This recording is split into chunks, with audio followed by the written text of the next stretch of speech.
మనకి సీజన్లో దొరికే తాటిపండుతో అయితే నేను తాటి రొట్టె చేశానండి. దీన్ని తాటి రొట్టె అనడం కంటే కేక్ అంటే కూడా తక్కువేనండి. దాంతో అలాగా చాలా స్మూత్గా చాలా టేస్టీగా అయితే వచ్చింది. ఈ ప్రాసెస్లో మీరు కూడా చేసేయండి, అలాగే చెప్తారు మీరు కూడా.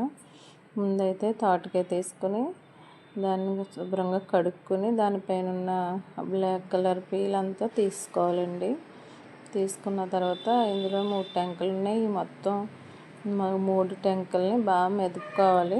అలా బండకేసి బాదినట్టుగా మనం అనుకుని దీన్ని ఇప్పుడు దీంట్లోంచి పల్ప్ తీసుకుందాం. నేనైతే ఒక క్యాన్ తీసుకుని ఇలా అంచున్న క్యాన్ ఉండాలండి, లేదంటే మీరు ఆనియన్ కోరుకునే దాంతో తీసుకోవచ్చు.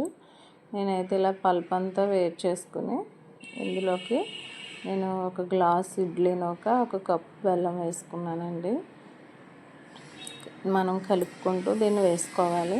నాకైతే 2 గ్లాసెస్ రవ్వ పట్టింది, ఇడ్లీ రవ్వ, ఒక కప్పు బెల్లం వేసుకుని ఇలా కలిపి ఒక హాఫ్ అన్ అవర్ పక్కన పెట్టుకోవాలండి.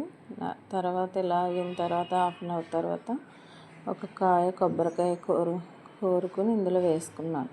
నెక్స్ట్ స్టవ్ మీద మనం కుక్కర్ పెట్టుకుని కుక్కర్లో ఆయిల్ వేసుకుని మనం ఈ గుజ్జు అంతా సమానంగా పరుచుకోవాలండి. ఇందులో మనం ఒక టీ గ్లాస్ తీసుకుని అందులో హాఫ్ వాటర్ వేసి మధ్యలో పెట్టి దాని చుట్టూ మనం పైన ఆయిల్ వేసుకోవాలండి. వేసుకుని కుక్కర్ మూతకైతే విజిల్ లేకుండా, బెల్ట్ లేకుండా ఓన్లీ మూత మాత్రమే పెట్టాలండి. ఇలా పెట్టి ఒక హాఫ్ అన్ అవర్ ఉంచిన తర్వాత అయితే మన తాటి రొట్టె అయితే రెడీ అయిపోయిందండి. దీన్ని అయితే ప్లేట్లోకి తీసుకున్నాను. ఇదైతే చాలా స్మూత్గా వచ్చిందండి. దీన్ని కేక్ టేస్ట్లో అయితే ఉంది, చాలా బాగుంది. మీరు కూడా ట్రై చేయండి. మన వీడియో నచ్చితే మన ఛానల్ సబ్స్క్రైబ్